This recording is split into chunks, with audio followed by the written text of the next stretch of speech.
Capítulo 5. A tradução das culturas, generificando a linguagem, a oralitura e a cosmopercepção iorubais. Nossos tradutores, iorubais, em seu zelo em encontrar uma palavra que expressasse a ideia inglesa para sexo, em vez da idade, cunharam as palavras ara-conrim, isto é, parente masculino, arabinrim, parente feminino. Estas palavras precisam sempre ser explicadas ao genuíno, mas analfabeto homem iorubá. Samuel Johnson. Nosso estoque comum de palavras em inglês incorpora todas as distinções que os homens consideraram dignas de serem traçadas e as conexões que eles acharam dignas de marcação nas vidas de muitas gerações. John Langshaw Austin. Os capítulos anteriores demonstraram repetidamente que, em muitos níveis, as questões de linguagem e tradução são centrais para este estudo. As teóricas feministas ocidentais enfatizaram a importância da linguagem na construção do gênero. No Ocidente, de língua inglesa, as feministas mostraram as conexões entre a centralidade masculina da língua e o status secundário da mulher em suas sociedades. A linguagem é uma instituição social e, no nível do indivíduo, afeta o comportamento social. A linguagem de um povo reflete seus padrões de interações sociais, linhas de status, interesses e obsessões. Isso é evidente na epígrafe de Austin. Se o inglês faz muitas diferenças de gênero, é porque essas são as distinções que a sociedade achou que vale a pena traçar. Se a sociedade iorubá não fez distinções de gênero e, em vez disso, fez distinções etárias, como sugere a citação de Johnson, então para os povos iorubais as distinções etárias valem a pena ser consideradas, pelo menos até os britânicos aparecerem à nossa porta. É significativo que, apesar de Johnson ter consciência da inexistência de especificidade iorubá de gênero, sua referência ao homem iorubá em seu exemplo, em vez de uma pessoa iorubá sem especificidade de gênero, possa ser interpretada como o privilégio do homem, como no uso de Austin da palavra inglesa homem. Linguistas feministas argumentaram de forma convincente que o chamado uso genérico de homem em inglês não é realmente genérico, mas mais uma maneira de promover o homem como norma através da linguagem. A questão que isso levanta é a seguinte: em um ambiente em que essas duas línguas em interação, iorubá e inglês, articulam valores culturais diferentes, como distinguimos entre a ausência de gênero na língua iorubá e a andronormatividade do inglês no discurso e na escrita de pessoas iorubás bilíngues? Essa questão tem um significado especial quando analisamos a literatura e a tradução cultural. Richard Gilman, escrevendo sobre a importância da linguagem na sociedade, resume a relação entre linguagem e gênero. A natureza da maioria das línguas nos diz mais sobre a estrutura hierárquica dos relacionamentos homem-mulher do que todas as histórias de horror físico que poderiam ser compiladas. O fato de nossa língua, o inglês, empregar as palavras homem e humanidade como termos para toda a raça humana, demonstra que a dominação masculina, a ideia de superioridade masculina, é perene, institucional e enraizada no nível mais profundo de nossa experiência histórica. Não é de surpreender, portanto, que em uma sociedade onde o gênero seja o princípio organizador principal, as distinções de gênero sejam refletidas na língua. Como mostrei no capítulo 2, o iorubá é uma língua sem especificidade de gênero. Os nomes e pronomes iorubais não distinguem o gênero. Os pronomes da terceira pessoa, o e von, são usados para homens e mulheres. O primeiro é usado em referência a uma pessoa que está em uma posição inferior ou igual ao enunciador. O último, o pronome formal, é usado para pessoas idosas e com status mais elevado. A ausência de categorias específicas de gênero no idioma é um reflexo do grau em que as diferenças sexuais na Iorubalândia não formam a base das categorias sociais. Portanto, a falta de palavras em iorubá, traduzíveis como filho, son, filha, daughter, irmão, brother ou irmã, sister. Em inglês, reflete a ausência de papéis sociais com base nesses termos de parentesco generificado. A palavra homo é usada para se referir à prole masculina e feminina. Egbol e aburó são as palavras que denotam a irmandade independentemente do sexo, sendo a distinção entre irmão ou irmãos mais velhos e mais novos. É a senioridade que é linguisticamente codificada na língua iorubá. No entanto, o iorubá e o inglês mantiveram contato próximo nos últimos 150 anos. Devido à colonização e à imposição do inglês como língua franca da Nigéria, muitas pessoas iorubás agora são bilíngues. O impacto do inglês sobre o iorubá continua a ser sentido por meio de palavras-chave, tradução na cultura iorubá para o inglês e adoção de valores ocidentais. O papel do estabelecimento educacional é crucial nesse processo. A escolaridade e a pesquisa acadêmica representam as formas mais sistemáticas pelas quais a sociedade e o discurso iorubá estão sendo generificados. O foco deste capítulo é investigar o impacto do inglês na língua, literatura e sociedade iorubás no que se refere a questões de gênero. Talvez não seja surpreendente para quem estuda a cultura iorubá o fato da isenção de gênero na língua não ser segredo.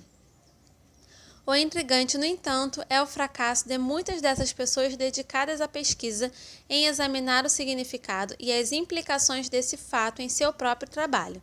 Alguns exemplos serão suficientes para demonstrá-lo. Depois de ler o trabalho de Ayodele Ogundipe, uma estudiosa da literatura iorubá, o crítico literário Henry Louis Gates Jr. supôs, de forma correta, que metafisicamente e hermeneuticamente, pelo menos, os discursos Fon e Iorubá são verdadeiramente sem gênero, oferecendo à crítica literária feminista uma oportunidade única de examinar um campo de textos, um universo discursivo que escapou da armadilha do sexismo inerente ao discurso ocidental. Quem pesquisa a língua e cultura iorubás tende a não compreender o pleno significado da neutralidade iorubá de gênero, mesmo quando esse fato é reconhecido. O próprio Gates não está livre dessa contradição, pois é rápido em acrescentar um aviso de que, ao reconhecer a fala de gênero iorubá, ele não está tentando mostrar que não há sexismo nessa sociedade, mas apenas que os universos discursivos e hermenêuticos iorubás não são enviesados pelo gênero.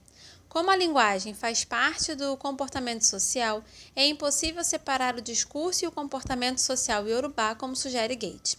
Ayobangboze, o principal linguista iorubá, escreve: uma afirmação sobre gênero e iorubá é, sem nenhuma base real na língua. Em vez disso, deve ser vista como uma afirmação sobre a estrutura inglesa transferida para o iorubá. No entanto, na discussão de Bangboze sobre os romances de Deofagunva, o romancista iorubá pioneiro, ele destaca as mulheres como um dos temas sem levantar qualquer dúvida, independentemente de sua afirmação anterior sobre a ausência de categorias de gênero no iorubá. Discutir mulheres como tema é fazer uma afirmação estereotipada de gênero, como elas, as mulheres, ficam com o homem quando as coisas estão boas. Além disso, Bangboze continua discutindo outro tema nos romances que ele chama de O Homem e Outras Criaturas, questionando o romance de Fagunva. Ele observa que o homem é mostrado como inimigo de outras criaturas. Mamíferos, pássaros, cobras, peixes, todos odeiam os homens. A razão disso é a crueldade do homem. Pareceria, a princípio, que seu uso de homem nesta passagem pudesse ser lido para incluir as fêmeas, mas aparentemente não, pois ele continua fazendo a seguinte afirmação: esses comentários sobre o homem são, é óbvio, exagerados quando tomamos como referência aos homens em geral, mas é verdade que essas características são encontradas em graus variados, pelo menos em alguns homens. Essa declaração, em conjunto com suas afirmações anteriores, cria pelo menos confusão sobre a noção de gênero entre os povos iorubás e seu uso por Bangboze. Da mesma forma, em um estudo abrangente sobre Oriki, poesia de louvor, um gênero oral iorubá, Karen Barber chega à seguinte conclusão: Diferentemente de muitas culturas africanas tradicionais, o mundo iorubá não é dicotomizado em setores masculinos e femininos nitidamente distintos. Os rígidos pares de correspondências que aparecem em tantos relatos da cosmologia africana não aparecem aqui. A casa não está dividida e o mundo mental é esculpido em função dos domínios masculino e feminino. No centro do estudo de Barber, no entanto, está a ideia de que existe uma categoria social como mulheres na Yorubalândia, como mostra o subtítulo de seu livro Oriki, esse livro aí. Sua análise dos oriques é de fato baseada na suposição de que é um gênero feminino. Existe uma contradição no reconhecimento de uma categoria social mulheres constituída com base na anatomia e ao mesmo tempo reconhecendo que o mundo iorubá não é generificado. A associação feita por Barber entre os oriques e as mulheres está relacionada ao papel especial das esposas, no uso da poesia de louvor para afirmar e promover a linhagem de seus maridos. A categoria iorubá oko inclui o que em inglês uma mulher casada chamaria de marido e cunhadas, portanto, não é relativo ao gênero, mas indica a participação na linhagem. A contradição, então, nessas afirmações acadêmicas sobre a cosmopercepção iorubá é resultado do fracasso em reconhecer a distinção fundamental entre a identidade social das anafêmias como Iavó e Oko, com todas as suas implicações para papéis sociais, acesso e até mesmo questões de lugar e identidade. Nessa abordagem, é um erro agrupar as fêmeas em uma categoria chamada mulheres com base em sua anatomia, como se sua anatomia definisse seus papéis sociais. As fêmeas, assim como os machos, têm vários papéis que mudam de um momento para o outro e de um ambiente social para outro. Dizer que o orique é realizado por esposas tem um significado diferente de dizer que é realizado por mulheres, porque em qualquer reunião particular na Yorubalândia, nem todas as fêmeas são esposas. De fato, haveria outras fêmeas que são definidas como maridos em relação às esposas que cantam os louvores. Generalizar o papel de esposa para todas as fêmeas, o que acontece quando se as rotula como mulheres, é distorcer a realidade iorubá. O problema, como indiquei anteriormente, não tem relação com o fato de que quem pesquisa tende a se concentrar no casal e na prole como a unidade de análise, vendo assim as fêmeas apenas no papel de Iavó e os homens apenas como Oko, uma vez que após o casamento muitas noivas moram com sua família conjugal. Mais uma vez, uma análise cuidadosa da discussão de Bangbose sobre o tema das mulheres em Fagunva mostrará que o retrato estereotipado das fêmeas se concentra exageradamente em seu papel de esposas. Isso não faz justiça aos outros papéis definidos. Vejamos. Elas, as mulheres, ficam com o homem enquanto as coisas estão bem.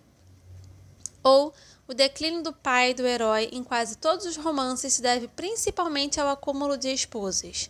Uma mulher, felicidade plena, duas mulheres, dois problemas. Parece que esposa é usada nesses escritos como sinônimo de mulher, como se a sociedade iorubá fosse como as sociedades ocidentais, onde até recentemente a identidade social de uma esposa era total, definindo a mulher. Nenhum papel isolado define a Binrim na Yorubalândia. Se algum papel é preponderante, é a maternidade, e não a esposidade. Mas a maternidade em si não é apenas uma coisa, ao contrário, sugere uma multiplicidade de possibilidades para a categorização social. Sem dúvida, mudanças nas instituições e organização social ocorreram na Yorubalândia desde a colonização britânica e qualquer discussão sobre hierarquias sociais e sobre a cosmopercepção iorubás deve reconhecer essas mudanças. Essa análise deve especificar o período histórico e a dialética das construções autóctones e das adoções impostas. A dialética da cosmopercepção autóctone e dos valores e instituições ocidentais impostos ou adotados representa o desafio para interpretar os processos sociais em nossas sociedades no período contemporâneo. É nesse contexto que se pode entender a importância da leitura que o crítico literário Olankule George fez do primeiro romance de D.O. Fagumva, Ogboju, onde Minu Igbo Irumale. George argumenta convincentemente que, no nível da linguagem, o efeito da colonização europeia não pode ser reduzido à adoção da língua estrangeira pelos colonizados. Igualmente importante é o impacto da experiência colonial no universo linguístico autóctone, ou seja, conceitual dos colonizados. George postula que a escolha feita por Fagumva pela língua iorubá como seu meio artístico não deve ser automaticamente interpretada como significando que ele defendia os valores iorubais em oposição aos valores ingleses. De fato, para George, Fagumva demonstra um indesculpável hibridismo e hibridação de heranças epistêmicas. O terreno epistêmico no qual ele opera valoriza sinceramente a modernidade ocidental, pelo menos enquanto ele procura urgentemente reivindicar o sistema tradicional iorubá. Pode-se discordar de George sobre o fato de Fagumva ter sido influenciado pelo Ocidente, mas é ainda mais discutível que esses efeitos devam ser usados para definir seu trabalho como híbrido. Rotular Fagumva como híbrido é apagar seu centro iorubá. Mais fundamental para o meu argumento neste livro é o fato de que existe inquestionavelmente uma realidade da linguagem em si e por si mesma. Portanto, a escolha do iorubá por Fagumva como o idioma de seu trabalho tem importantes implicações, além da oposição binária entre nativos e estrangeiros e a dialética de sua articulação. Por um lado, no nível da política da linguagem na situação colonial, Fagumva se coloca ao lado dos povos iorubás e a serviço da língua iorubá, uma instituição iorubá. Sua contribuição para a cultura não pode ser subestimada. Sem dúvida, em contato, as línguas afetam umas às outras e, nesse sentido, nenhuma língua é uma ilha. Por exemplo, no caso iorubá, o inglês não é o único idioma do qual houve empréstimos extensivos. A Hausa tem sido uma fonte mais antiga do vocabulário iorubá. A questão mais importante, no entanto, é a natureza do contato, pois isso tem um efeito enorme no sentido, quantidade e conteúdo de troca. De fato, a escolha de chamar essas instruções linguísticas de empréstimo ou imposição repousa no contexto social do contato. O povo iorubá foi colonizado pelos britânicos. Nesse contexto, imposição é a descrição mais precisa dessa situação específica, pelo menos em uma primeira instância. Além disso, em um contexto no qual duas línguas em interação, como o iorubá e o inglês, defendem valores culturais diferentes, fica explícito que a questão da tradução e do empréstimo não é um inócuo contato entre as línguas, mas é importante para o impacto colonial e suas implicações negativas para a cultura receptora. Um problema mais profundo associado à imposição de valores europeus à cultura iorubá, por meio da tradução, foi observado por outras pessoas dedicadas à pesquisa. O crítico literário Olabi Iyai considera as traduções acríticas do iorubá para o inglês essencialmente um fracasso em reconhecer as diferenças epistemológicas entre as duas culturas. Isso, segundo Adele Adeko, resulta em uma insistência acrítica de quem pesquisa encontrar equivalentes de termos ingleses em iorubá, como se eles definissem constantes mudanças. Esse problema não é novo, como mostra a epígrafe de 1877 de Samuel Johnson no início deste capítulo. Traduzindo culturas. Comentando a qualidade musical da língua iorubá, Uli Beyer observa corretamente que quando o iorubá é traduzido para o inglês, a poesia é deixada de fora. Tenho afirmado que o gênero é incluído. Além de criar novas palavras em iorubá, os povos iorubás tomaram extensivamente palavras do inglês. Uma olhada na Grammar and the Vocabulary of Yorùbá de Crowther, publicada em 1852, mostra cerca de 20 palavras importadas do inglês. 130 anos depois, a Debise Salami contou em 2000 o número de palavras inglesas em Yorubá em números conservadores. Os empréstimos continuaram em ritmo acelerado, particularmente no que diz respeito aos chamados termos técnicos e científicos.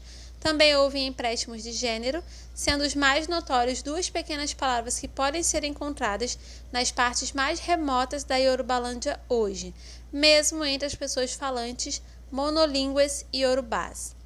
Ma, como em madame, e sa, como em senhor. Essas duas palavras com especificidade de gênero são usadas para mostrar respeito à pessoa superior em termos de status ou idade, a quem o orador esteja se dirigindo. Elas foram popularizadas no pátio da escola e foram originalmente usadas para abordar professoras e professores. Hoje são uma maneira universal de demonstrar deferência. Suspeita-se que a atração dessas palavras pelas pessoas falantes do Yorubá exista menos em sua especificidade de gênero e mais na capacidade de codificar a senioridade linguisticamente. Da mesma forma, o uso de brodá, parente masculino mais velho, e sistá, grande parente feminina mais velha, fala dessa preocupação em Yorubá. Curiosamente, em Yorubá, uma língua tonal, a senioridade não se expressa tanto no uso da palavra, mas no tom em que é dita. Assim, por exemplo, alguém poderia dizer em Yorubá, Sista Mini, esta é minha irmã mais nova, ou Sista Mini, esta é minha irmã mais velha. As palavras nas duas frases são essencialmente as mesmas. A diferença de significado é carregada pelas combinações tonais indicadas pelos diferentes acentos. Embora o interesse iorubá em denotar a senioridade seja mantido mesmo na assimilação dessas palavras em inglês, seus generificados não são menos significativos. O uso desses pares, ma, sa, ou brodá, sistá, chama a atenção para o sexo do destinatário ou da personagem em questão de uma maneira completamente nova no discurso iorubá. Uma palavra generificada, amplamente adotada e usada de maneira muito sexista é madame. Ela se tornou uma forma de referir-se às mulheres em posições de autoridade em relação ao orador. No ambiente doméstico, a esposa do senhor é chamada de madame, pelas pessoas que trabalham como servidoras domésticas e estudantes usam o termo para se dirigir a uma professora, e os que estão mais abaixo na hierarquia de um escritório usarão a palavra para se dirigir a uma secretária ou funcionária mais importante. Usa-se também madame em sinal de respeito por uma mulher mais velha que não seja parente. É um termo para todos os fins. O problema é que ele é frequentemente usado para chefas em vez de ogá ou aaré, que eram os termos comuns iorubais, não generificados para chefe ou sênior ou líder. Ogá e aaré estão cada vez mais associados à autoridade masculina. Além disso, os termos de autoridade e liderança como presidente ou diretor são cada vez mais usados apenas para machos. As fêmeas em tais posições são identificadas como madame. Portanto, podemos começar a falar sobre a generificação linguística da autoridade na Yorubalândia. Isso acontece através da adoção de palavras derivadas do inglês e da generificação de palavras iorubais que antes não tinham especificidades de gênero. O problema de impor o gênero ao discurso iorubá é particularmente grave na tradução da literatura iorubá para o inglês. No entanto, o simples fato de o gênero não ser linguisticamente codificado em iorubá não parece ser levado em consideração nas traduções da literatura oral e escrita iorubá.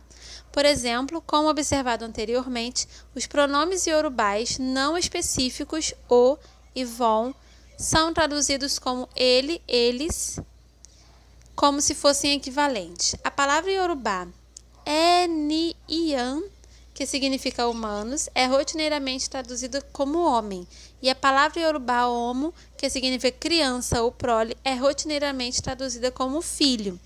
No mínimo, seria de esperar que tradutores oferecessem um aviso semelhante ao que Oyekan Ovomoyela faz em seu livro sobre os provérbios iorubais.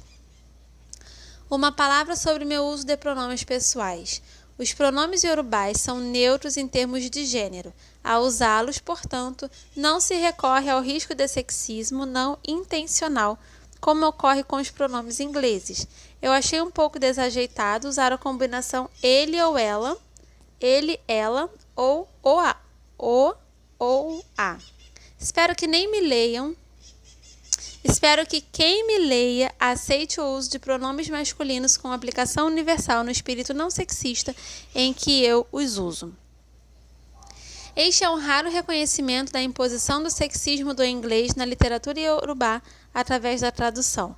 No entanto, a aceitação de ovo moyela das categorias em inglês não é uma solução. Sua identidade masculina está do lado do privilégio, portanto, não é de surpreender que ele subestime a distorção que essa adoção impõe. A questão vai além do constrangimento, é sobre precisão. O uso de pronomes masculinos quando a masculinidade não é especificada comunica informações imprecisas. Mais sério é o fato de que aceitar a categorização em inglês apaga a estrutura iorubá isenta de gênero. Mais fundamental no discurso iorubá é o problema de pensar em inglês. No caso das pessoas iorubás bilíngues, mesmo quando falamos e nos envolvemos em iorubá. Esse problema é revelado no título de um ensaio que pretende falar sobre poetas orais na sociedade iorubá. Mesmo que esse uso possa ser justificado pela ideia de que o pronome masculino inglês é genérico e, portanto, não marcado, o uso a seguir, que vem do mesmo ensaio, não pode. O poeta oral iorubá não é uma ferramenta, mas um homem. No mínimo, acrescenta confusão quanto à identidade de poetas orais, a quem o autor admite, em seu ensaio, são homens e mulheres. Outro exemplo dessa confusão na tradução devido à diferença de gênero entre o iorubá e o inglês é encontrado em uma resenha de Olundari Olajubu, de um livro sobre os mitos iorubais. Ele afirma que existem muitos contos iorubais conhecidos como Seniyan Seranko, que devem ser traduzidos como ser humano, ser animal, mas que Olajubu traduziu como ser homem, ser animal. Nitidamente, em iorubá, a ênfase está em um ser humano se transformando em animal, mas a implicação da tradução é de uma pessoa masculina se transformando em animal.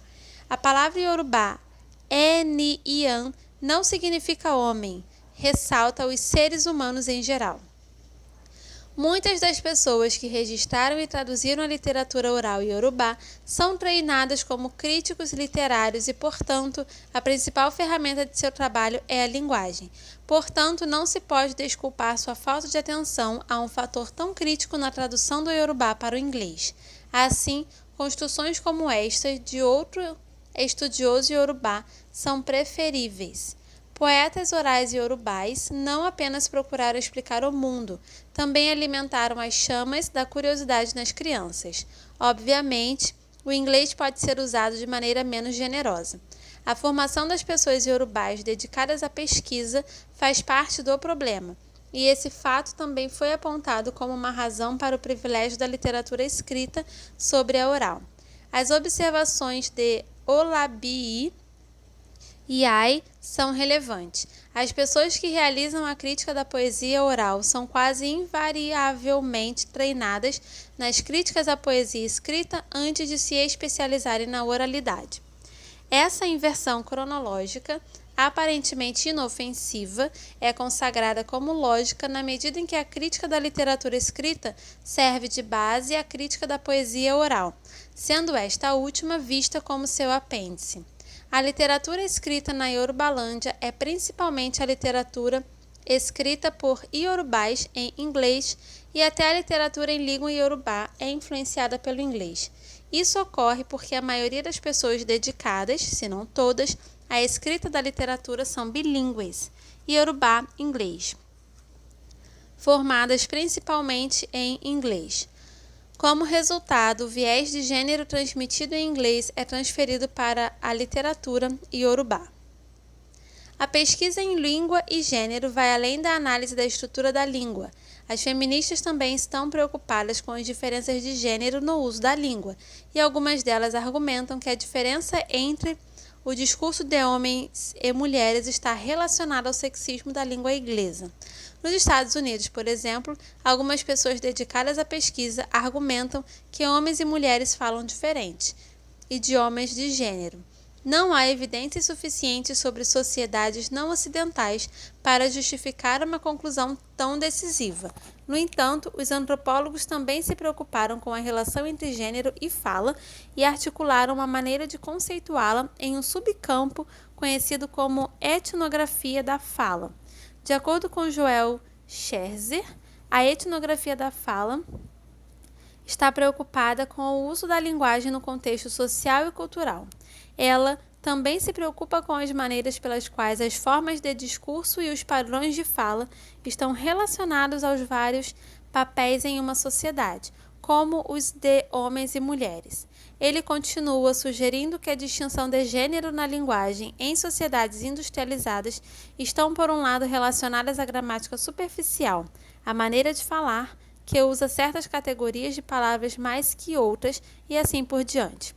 Por outro lado, ele diz que nas sociedades não industrializadas está relacionada ao gênero verbal, definido como formas e categorias de discurso reconhecidas culturalmente, rotinizadas e às vezes, embora não necessariamente, abertamente marcadas e formalizadas. Nesse contexto, e dadas as abordagens de gênero à literatura iorubá, por pessoas dedicadas à pesquisa, como Barber, deve-se colocar a questão: existe uma base de gênero para a performance e a classificação do gênero oral iorubá? Pessoas dedicadas à pesquisa que tentaram classificar o gênero oral iorubá concluíram que a poesia iorubá é classificada não tanto por seu conteúdo ou estrutura, mas pelo grupo ao qual o recitador pertence e pelas técnicas de recitação que ele ou ela emprega. Assim, vários gêneros foram identificados e estudados. Eles incluem Ijalá, poesia de caçadores e devotos de Ogum, cantada em reuniões sociais. Ive, poesia cantada por membros do culto Egungun, isto é, mascarados. Iereifá, cantos executados por sacerdotes divinadores. Orique, poesia laudatória, um gênero cotidiano cantado mais notavelmente por esposas da linhagem e cantores de louvor profissionais. Itã, histórias contadas por anciãos da linhagem sobre a cidade e a família em ocasiões especiais ou quando houver necessidade. Ecum e avó, ou Rará e avó, lamentos de noiva cantados na véspera do casamento. Ezupipé, cantos executados pelos devotos da divindade Exu. Sangopipé, cantos executados pelos devotos da divindade Xangô. Ogumpipé, cantos executados pelos devotos da divindade Ogum. Oiapipé, cantos realizados pelos devotos da divindade Oiá. Ové, provérbios usados na fala cotidiana por qualquer pessoa. Aló, apamó, enigmas para entretenimento de crianças e adultos. Aló, cantos populares. A maioria dos gêneros é realizada por grupos de linhagem ocupacionais e ou religiosos. Ijalá, Ive, Iireifá, Sangopipé, Oiapipé e Exupipé se enquadram nessa categoria. Como na Yorubalândia a religião e as ocupações são baseadas na linhagem, o acesso a cada gênero é moldado por outros fatores que não o sexo. A partir da abordagem da etnografia da fala, parece que um gênero como Ecum e avó, o lamento das noivas, pode ser classificado como gênero feminino, principalmente porque os lamentos estão associados a mulheres na literatura intercultural. Essa classificação estaria equivocada, no entanto, porque Ecum e avó está relacionado ao papel social de uma noiva, não à sua anatomia, que é alguém que deve deixar sua família natal para ir viver com um estranho na habitação do marido. é uma apresentação única na vida de cada noiva e homens e mulheres idosos estão envolvidos no ensino da noiva em preparação para essa apresentação pública. Se uma fêmea nunca se torna noiva, não tem motivo para fazer essa poesia oral. Além disso, como o conteúdo de um gênero oral iorubá é indistinguível de outro, a razão da apresentação, em vez do conteúdo, torna-se a característica distintiva.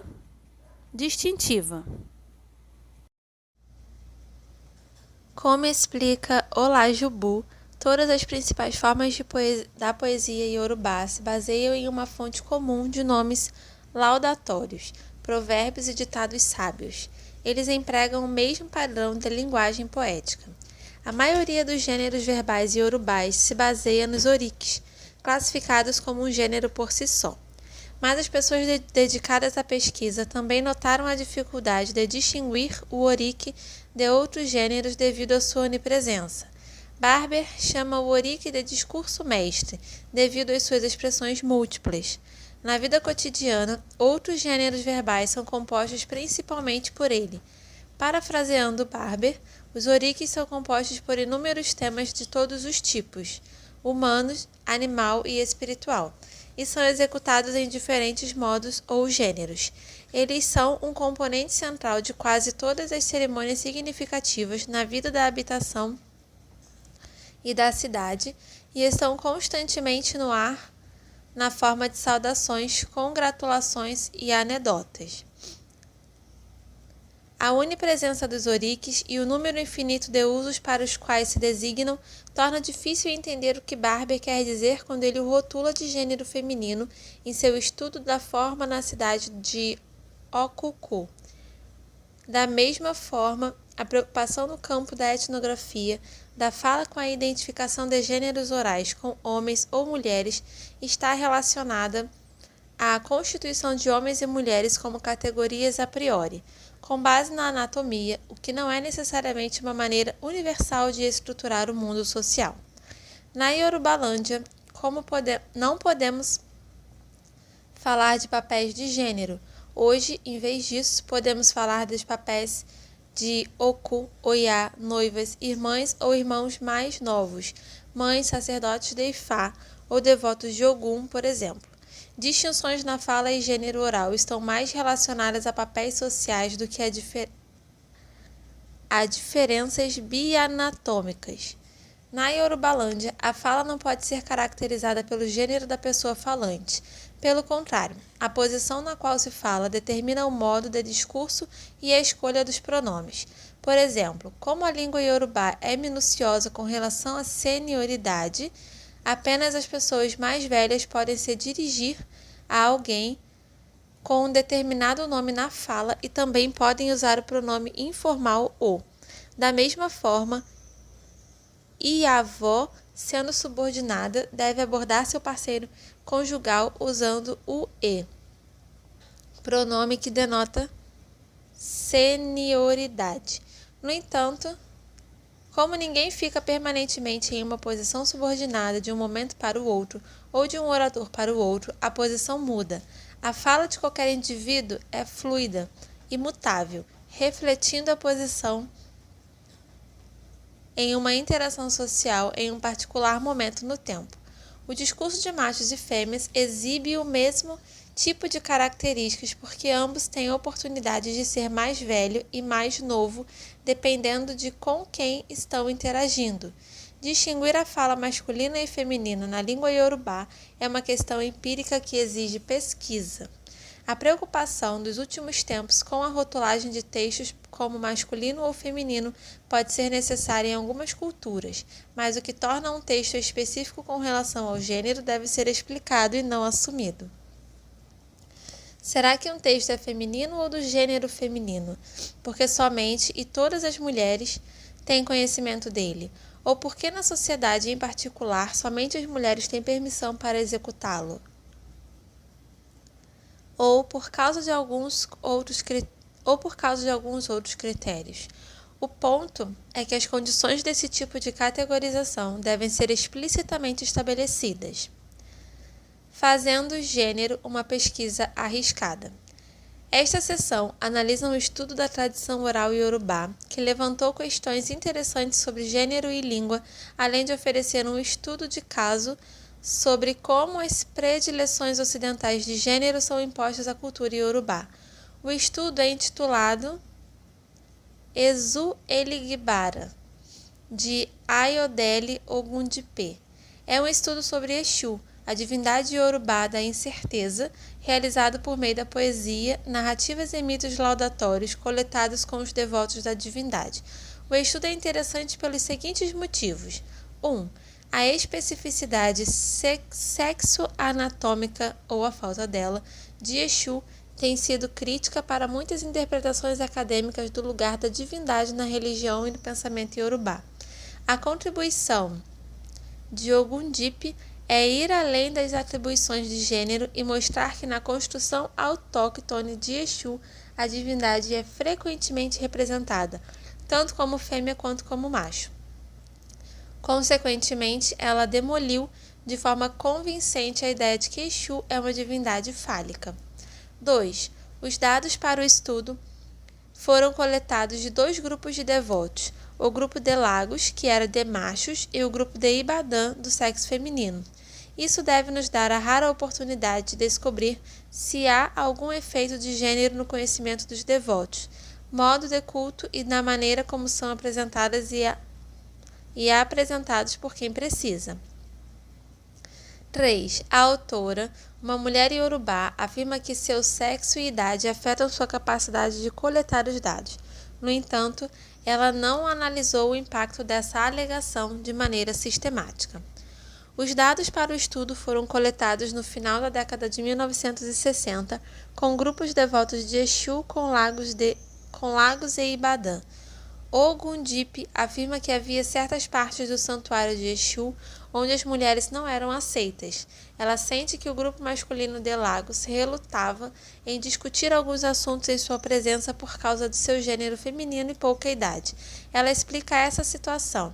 Embora as mulheres não sejam excluídas dos cultos iorubais, as participantes fêmeas que ocupam cargos significativos geralmente têm mais idade. Seu próprio estudo contradiz essa afirmação. Se de fato no culto de Exu, na Iorubalândia, as mulheres não tinham permissão para se aproximar do santuário, por que havia um grupo exclusivamente feminino em Ibadã, com seu próprio santuário e que não era menos dedicado à adoração a Exu do que o grupo de Lagos? Ogundipe não nos diz que os dois grupos eram devotos de divindades diferentes, era o mesmo Exu. Infelizmente, ela não contrasta a restrição sexual em Lagos com suas próprias descobertas. Poderíamos perguntar o porquê. Sua afirmação de que mulheres não são excluídas, mas que apenas mulheres com mais idade poderiam ocupar posições de liderança, tem as seguintes implicações. Cultos religiosos são fundados por homens na Iorubalândia e mulheres são incluídas ou excluídas. Isso é equivocado, considerando que ela descobriu que existem cultos religiosos femininos, masculinos, mistos e outros na Iorubalândia. Além disso, o recrutamento para cultos religiosos geralmente é baseado na linhagem. No nível do indivíduo está relacionado Há problemas pessoais na família que podem levar ao culto de uma divindade ou de outra. Por exemplo, 2 dos informantes de Ogundipe em Lagos haviam se tornado devotos porque foram consagrados ao culto por sua mãe, que havia feito tal promessa a Exu. Por outro lado, a líder do grupo em Ibadã disse que havia herdado a adoração de sua mãe, que ela mesma era uma devota de Exu, Latiorum-Vá, que significa por direitos celestes. Em outras palavras, sua mãe nascera no culto. A religião autóctone iorubá não tem restrição de gênero tanto na fundação quanto na filiação ao culto. De fato, algumas pessoas dedicadas ao estudo das igrejas alternativas iorubais sugeriram que essa influência pode ter sido operante na fundação da seita Aladura. Muitas de suas igrejas foram fundadas por mulheres, apesar da dominação masculina no cristianismo. A observação de Ogundipe de que as líderes femininas de cultos têm mais idade é sempre lida para explicar que mulheres mais jovens são restringidas devido à menstruação. Essa suposição não foi testada e não é apoiada por nenhum tipo de dado.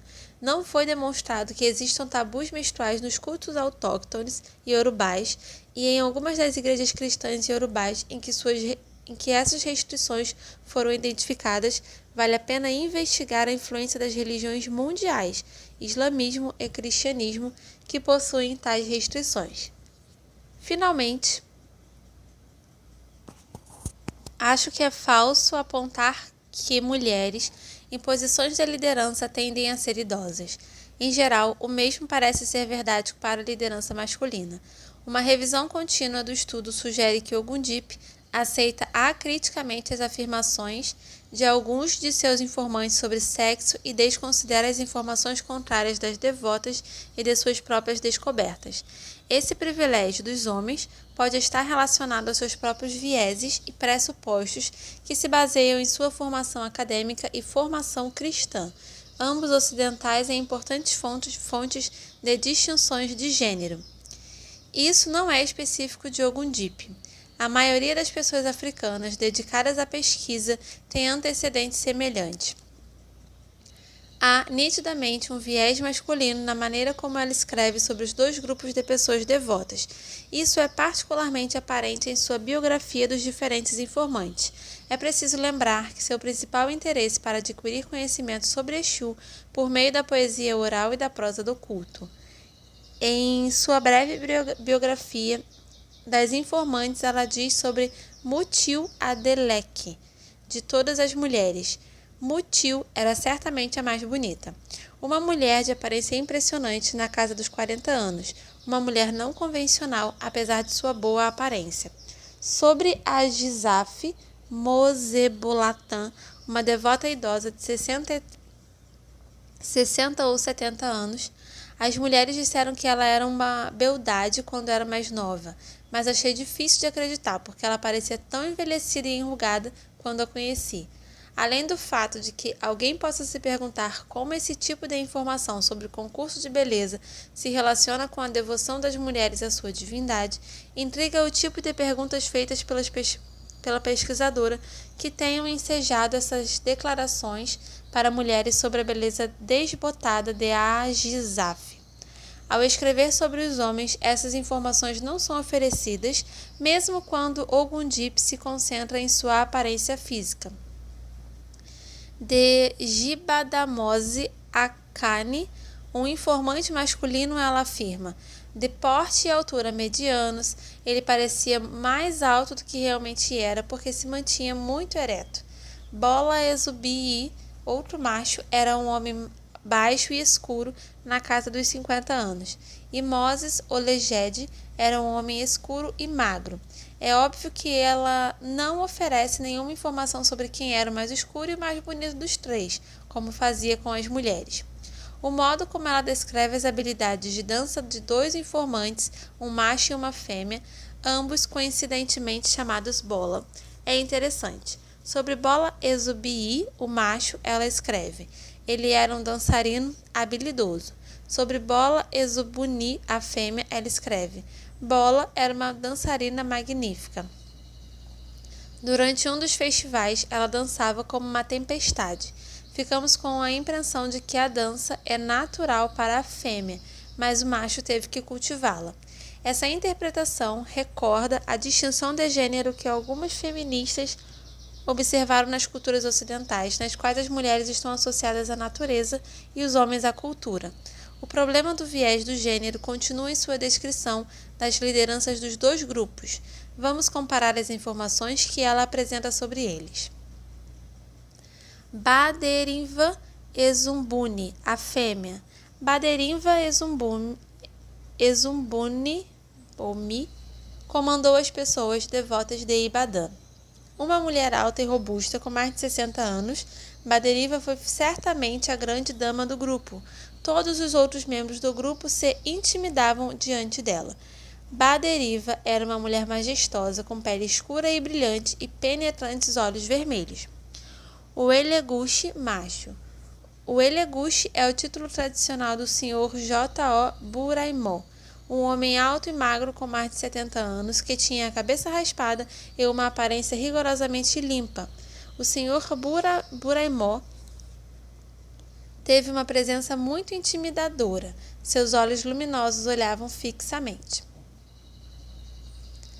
A descrição do Elegush é reverencial. Ele é retratado adequadamente como o líder de um culto religioso. Em contraste, Baderinva é apresentada como se ela fosse a líder de um clube social.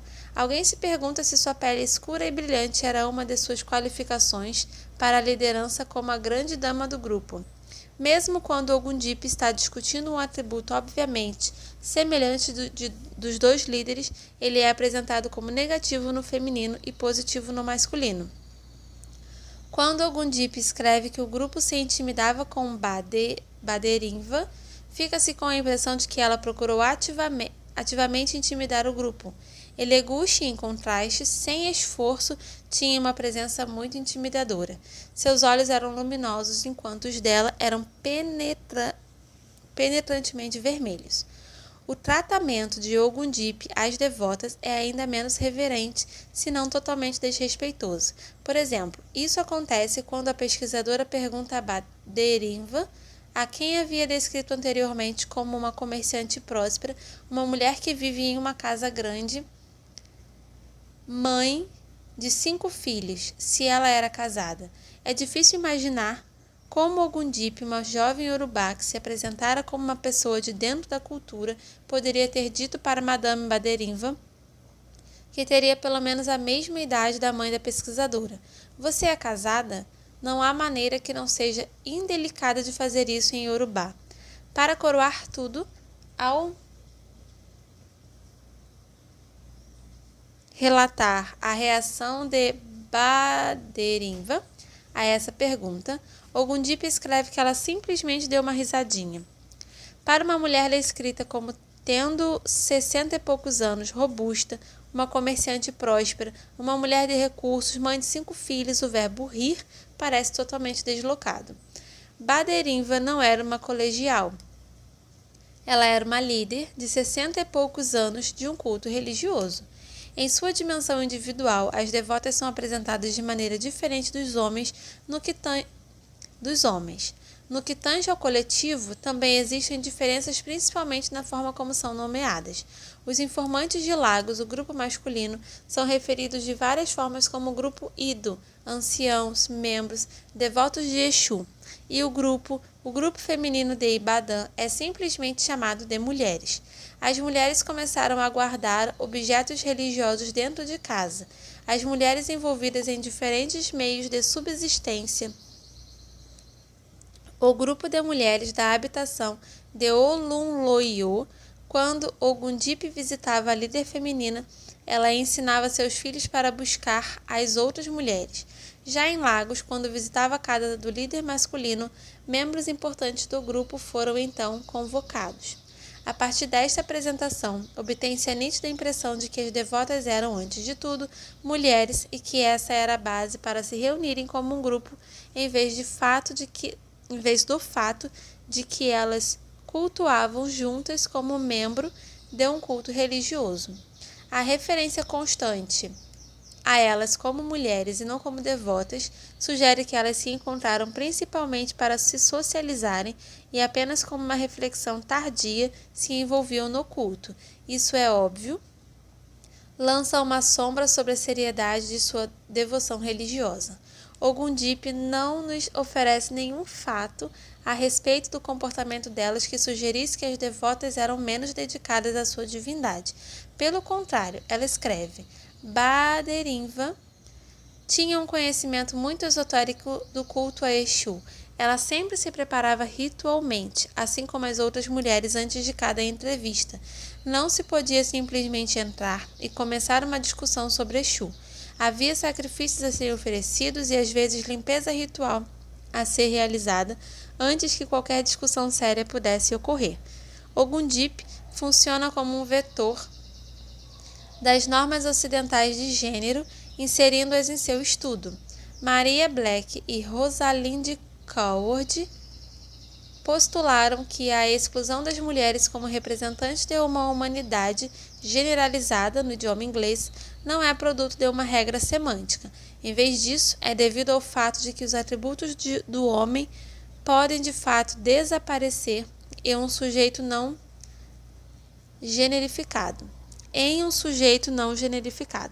As mulheres, por outro lado, nunca aparecem como sujeitos não generificados.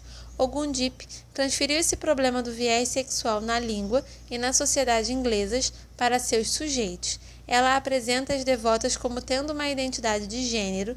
Os devotos masculinos são adoradores de Exu, protótipos. Portanto, não há referências de gênero concedidas a eles. No entanto, ela não fornece nenhuma informação sobre o comportamento das devotas que justifique a diferença de representação. Sem dúvidas, Ogundip se sentiu mais próxima e mais livre e, portanto, mais familiarizada com o grupo de Ibadan, provavelmente em função de sua própria consciência do sexo como uma possível fonte de identidade. Ela menciona algumas vezes que ela e os informantes de Lagos se sentiram desconfortáveis durante suas entrevistas por causa de sua pouca idade e sexo feminino. Acredito que essa representação nos conte sobre os antecedentes e os vieses de quem pesquisa. Além do embasamento intelectual e religioso ocidental de gênero, parece haver também um viés de classe. Os membros do grupo de Lagos, além de homens, pareciam ter melhores condições econômicas e serem mais cosmopolitas. Alguns deles eram de fato alfabetizados e podiam falar inglês. Não obstante, os vieses conscientes e inconscientes de Ogundip, ela é capaz de problematizar de forma convincente a visão de algumas pessoas dedicadas ao estudo da religião iorubá de que Exu seja uma divindade fálica. Ela é particularmente crítica a Westcott, a quem acusa de impor valores ocidentais aos dados iorubás. Vale a pena citar um pouco. Para ela, a interpretação de Westcott de Exu como um símbolo fálico demonstra a desenvoltura do autor com as associações psicanalíticas freudianas e ocidentais, bem como sua preocupação intelectual ocidental com a leitura de interpretações fálicas em qualquer coisa com mais extensão que circunferência. Ela continua.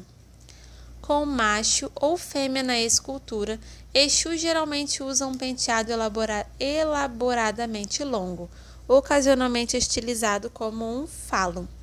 Como masculino, geralmente usa avental público ou calça. Como feminino, os seios femininos são proeminentes.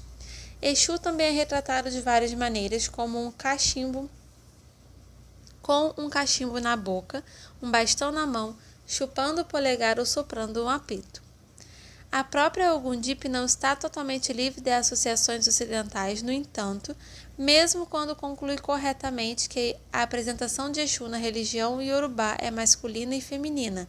Ela escreve, embora sua masculinidade seja retratada visual e graficamente de maneira impressionante, sua feminilidade é igualmente expressiva, o que torna sua grande sexualidade ambígua, contraditória e sem gênero. O ponto, no entanto, não é que a sexualidade de Exu seja ambígua ou que a divindade seja andrógena, mas o anassexo desse Exu é incidental para a concepção, função, papel e poderes da divindade. É precisamente porque a cosmopercepção iorubá não rotula atributo algum como masculino ou feminino que é possível que Exu seja retratado como ambos, sem contradições ou ginástica mental. Consequentemente, Ogundip ignora completamente o ponto e impõe uma estrutura de gênero ocidental quando escreve. Figurativamente, Exu é feminino quando ele é positivo, atencioso, conformista, previsível e gentil. Ele é masculino quando é negativo, desatento, inconformado, imprevisível e implacável. Essa é uma nítida generificação do discurso iorubá, não apoiada por seus dados ou mesmo pelo retrato de outras divindades na cultura iorubá. Sua interpretação é baseada na oposição binária entre os atributos masculino e feminino no Ocidente, ou seja, se os homens são uma coisa, as mulheres são o oposto. Por exemplo, os dois não podem ser fortes. Se os homens são fortes, as mulheres devem ser fracas. Na Yorubalândia, machos e fêmeas têm atributos comuns. Os povos iorubás não fazem atribuições de gênero para o caráter ou a personalidade. Vejamos a representação de outra divindade iorubá. Oiá, a divindade iorubá do rio, não deusa porque o termo orixá em iorubá não é generificado. Ela é geralmente retratada como temível e cruel. Uma das frases de sua poesia laudatória diz: Obiringbona okunrin-sa.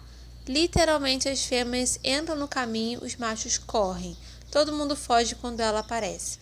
Isso dificilmente corrobora a ideia ocidental de feminilidade. Judith Gleason, em um estudo sobre a poderosa Oiá, observa que a concepção iorubá sobre essa divindade sugere um tipo de energia que nossa cultura ocidental não vê como feminina. A ausência de gênero iorubá não deve ser lida como androgínia ou ambiguidade de gênero. Não é uma ausência de gênero em termos da presença de atributos masculinos e femininos. Em vez disso, é isenta de gênero porque os atributos humanos não são em si generificados. As diferenças bioanatômicas não são uma fonte de distinção nem de identidade da Yorubalândia. O Ori, a cabeça metafísica e a fonte do destino e da identidade individuais não têm sexo. As diferenças anassexuais são incidentais e não definem muito. Como observei anteriormente, o fato de a sociedade iorubá ser interpretada com base nas linguagens e conceituações ocidentais introduz certa medida de generificação. Por exemplo, a observação de que o discurso iorubá não tem gênero impõe necessariamente uma maneira de ver e ouvir o iorubá. Afinal, como se diria sem gênero em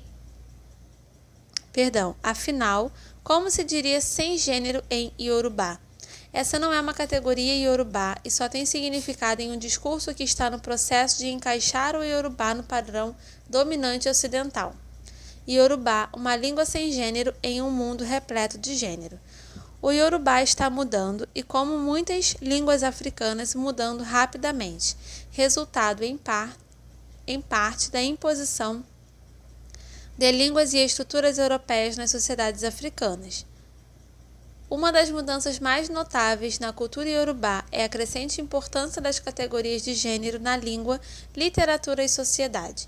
O papel de quem pesquisa e das pessoas bilíngues foi relevante no processo. No entanto, a questão dos vieses na linguagem não é apenas uma questão de uso da língua. Como as declarações são ouvidas é igualmente importante. Em outras palavras, o que os membros de uma audiência trazem para a situação constitui parte do significado de uma expressão específica. Se tiverem consciência de gênero, tenderão a ouvir distinções de gênero na fala. O gênero é uma maneira de ver e ouvir o mundo. Por exemplo, notei que é difícil para muitos ocidentais conceberem uma ocofêmea, comumente traduzido como marido, sem pensar em homossexualidade ou travestismo. Pelo contrário, na Yorubalândia, as mulheres como Oco são um dado suposto e seu papel é entendido como social e não sexual. Em um mundo saturado de gênero que se estende muito além e fora de controle dos povos iorubais, não surpreende que a não especificidade de gênero iorubá possa ser interpretada como a norma andocêntrica da língua inglesa. As pessoas iorubais dedicadas à pesquisa precisam ser explícitas sobre questões de gênero na tradução. Não podemos, por exemplo, esperar que o pronome da terceira pessoa, sem especificidade de gênero, apareça antes de usarmos o inglês de uma maneira menos androcêntrica, como as pessoas começam a fazer nos Estados Unidos, embora seja uma tarefa árdua e seu sucesso seja questionável. Talvez se deva notar que a busca feminista por uma linguagem sem gênero seja frequentemente apresentada como capaz de se realizar apenas fora deste mundo, no mundo da ficção científica. Mas Douglas R. Hofstadter sugere tal realização no plano terreno. Não conheço nenhum ser humano que tenha um idioma não sexista como língua nativa. Será muito interessante perceber se essas pessoas existem. Nesse caso, será preciso muito trabalho de muitas pessoas para chegar a esse ponto. Eu, como milhões de outras pessoas iorubás, falo uma língua não sexista. Para nós, no entanto, o que precisa ser documentado não é como chegamos a falar essa língua não sexista, mas como cada vez mais estamos falando uma língua sexista, processo que tentei documentar. Deve-se notar que existem outras línguas além do Iorubá, que ao menos uma vez poderiam ser caracterizadas como sem gênero, mas essas línguas são ouvidas como tal? A falta de gênero na linguagem não é necessariamente uma tarefa futurista. Infelizmente, poderia muito bem ser coisa do passado. Os semelhantes e diferentes mundos de gênero. Os discursos ocidentais, feministas e não feministas, assumem que todas as sociedades percebem o corpo humano como generificado e, em seguida, organizam homens e mulheres como categorias sociais com base nessa premissa. Uma contribuição importante do discurso feminista foi o fato de explicitar a natureza generificada e de dominação masculina de todas as formas ocidentais de instituições e discursos. Antes das investigações feministas, a pesquisa e a ciência, em particular, eram consideradas como desincorporadas objetivas, isto é, não ligadas à cultura. Entretanto, argumentei neste livro que nem todas as sociedades usam a evidência do corpo para constituir categorias de gênero. Existem outras categorias que são constituídas usando a percepção do corpo e existem muitas categorias que parecem ignorar o corpo. Afinal, mesmo no Ocidente, apesar da suposição profunda de corpos humanos generificados, presume-se que o corpo constitua evidência para outra categoria, a raça. Os corpos generificados não são universais nem atemporais. As categorias sociais iorubais não se baseavam em diferenças anatômicas. No entanto, as pessoas dedicadas à pesquisa empregam categorias e teorias entre diferentes culturas sem examinar seus fundamentos etnocêntricos. Assumiram corpos generificados na Yorubalândia e em outras sociedades africanas. Esse estudo argumenta não apenas que isso é um erro, mas também um obstáculo à busca do conhecimento, e isso tem consequências para a condução da pesquisa e para a formulação de políticas. A partir da abordagem desta pesquisa, o pressuposto da mulher como categoria social nos impede de fazer as perguntas certas sobre uma determinada sociedade, uma vez que as perguntas já são conceituadas a priori. Isso nos impede, como pessoas que buscam o conhecimento, de fazer perguntas fundamentais, de primeira ordem, geradas a partir das evidências das sociedades particulares. Em vez disso, o que encontramos são perguntas formatadas, baseadas em experiências ocidentais que se disfarçam de universais. Por fim, não se trata de quais perguntas são feitas, mas de quem as faz e por que as faz. Talvez algumas das armadilhas da propagação do ponto de vista ocidental, como universal, possam ser ilustradas examinando a maneira como as Nações Unidas foram constituídas e as políticas que elas adotam. Sue Ellen Charlton, em um livro sobre mulheres e desenvolvimento do terceiro mundo, afirma que a tríade da dependência descreve a situação que existe em praticamente todos os países do mundo em que as mulheres são dependentes dos homens em políticas formais nas esferas local, nacional e internacional. Mas essa afirmação é verdadeira apenas porque tanto a política formal quanto a mulher, como categoria política, são produtos de um sistema internacional que foi criado e continua a ser dominado pelo Ocidente. As Nações Unidas são emblemáticas desse domínio ocidental. As atividades e políticas das Nações Unidas em torno da questão das mulheres como categoria globalmente vitimada tornaram possível a concepção de mulheres como uma categoria reconhecível e sociopoliticamente vitimada. O movimento feminista ocidental foi globalizado e feministas internacionais criaram um conjunto de discursos e práticas sobre gênero e um clima de opinião mundial em torno do qual as ideias ocidentais sobre as mulheres são institucionalizadas e exportadas para todos os cantos do mundo. Portanto, em certo sentido, a divisão do mundo em esferas local, nacional e internacional é falsa, devido às inter-relações entre os diferentes níveis. De fato, a década das mulheres da ONU encapsulou o paradoxo das mulheres como categoria local e global e ajudou a iluminar o modo como ela é implantada nos diferentes níveis. As Nações Unidas declararam 1975 como o Ano Internacional da Mulher. Uma conferência mundial foi realizada no México, durante a qual se inaugurou o intervalo entre 1975 e 1985 como a década das mulheres. Uma conferência de acompanhamento foi realizada em Copenhague em 1980 e, finalmente, em 1985, o final da década das mulheres foi marcado por uma conferência em Nairobi.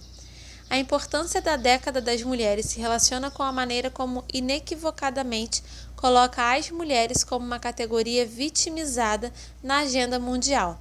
A feminilidade foi patologizada em nível global e as preocupações da feminista internacional sublinharam essa globalização do que antes era uma preocupação ocidental local. A feminista australiana Germaine Greer estava certa quando afirmou em 1975: a decisão de ter um ano de mulheres foi simplesmente um reconhecimento tardio da popularização do feminismo no Ocidente, cujo estilo de vida domina a autoimagem da ONU. O Ano Internacional da Mulher é uma extensão única do feminismo de Madison Avenue. As trabalhadoras agrícolas da Ásia e da África podem muito bem baixar suas enxadas e acender um Virginia Slim.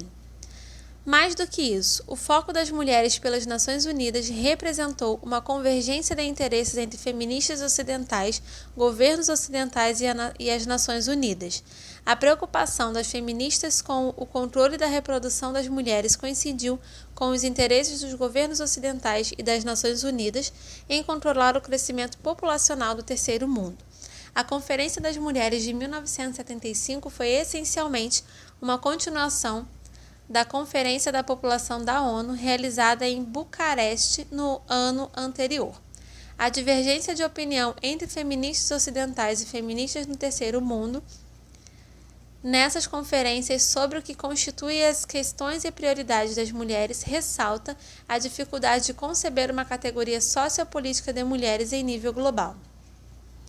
A década das mulheres da ONU é particularmente significativa porque institucionalizou e sistematizou em todo o mundo uma maneira ocidental específica de perceber o corpo humano. A colonização colocou esse processo em movimentos. O feminismo ocidental contribuiu para isso e as Nações Unidas, por meio de suas políticas e declarações, elevaram-no a uma norma, particularmente no nível da política formal e dos governos. As ideias ocidentais sobre gênero também chegaram às partes mais remotas do mundo. Na África, as ações de organizações internacionais são dignas de nota por proliferar essas estruturas e processos por meio da criação de organizações não governamentais, ONGs, locais de mulheres locais e por usar as construções de gênero como uma ferramenta política. Como elas interagem com as construções autóctones é um problema empírico que depende das questões e do contexto, mas é impossível negar a influência do Ocidente na formação de discursos e práticas locais sobre gênero. O maior impacto dessas ideias ocidentais em relação à primazia do gênero é que elas dificultaram a apresentação de formas alternativas de olhar para as distinções sexuais anatômicas sem patologizar o feminino. Após os conflitos e controvérsias entre mulheres ocidentais e não ocidentais durante as conferências da década da ONU, uma pergunta recorrente foi: qual é a preocupação central das mulheres no mundo inteiro? Aline Kavong, uma estudiosa de Singapura, corretamente afirmou: penso que seja o que as mulheres querem ser como mulheres.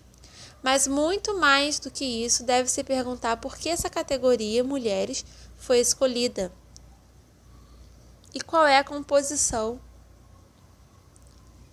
desse grupo. Infelizmente, essas não são perguntas que são feitas antes de o construto mulheres seja imposto transculturalmente. As perguntas de pesquisa levam a respostas específicas. O fato de os parâmetros de muitos discursos ocidentais, incluindo o feminismo, sejam predefinidos, limita as questões que podem ser colocadas. O objetivo da minha pesquisa foi ir além dos parâmetros pré-definidos para que se possa fazer perguntas de primeira ordem sobre a sociedade iorubá.